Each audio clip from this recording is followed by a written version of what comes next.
Probably the most important element of working together to address problems such as counterfeiting, illegal diversion of medicines, and theft is the fact that the security directors have a long-standing cooperative relationship. This is built on trust. It's built on a keen understanding that the health and safety of the patient comes first and foremost.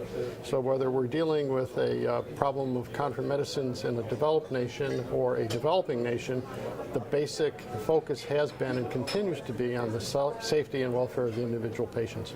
One of the things that we're really concerned with is whether or not the very next dollar spent is in fact a dollar spent on medicines that are safe and effective. In nations that have a few resources, we want to make sure that the medicines purchased, the procedures followed are in fact safe and effective, and that the patients get real medicines rather than medicines that are placebos in effect. So a related challenge to access of medicines is access to safe medicines, which is really key.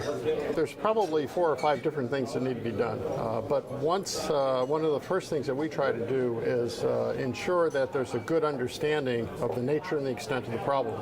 So on an annual basis, we collect information from around the world insofar as counterfeit medicines and stolen medicines, so that we have actual cases that we can discuss with the authorities. So we can show them specific occasions where a medicine has been counterfeited, and some of these medicines are actually have elements that are harmful to individual health.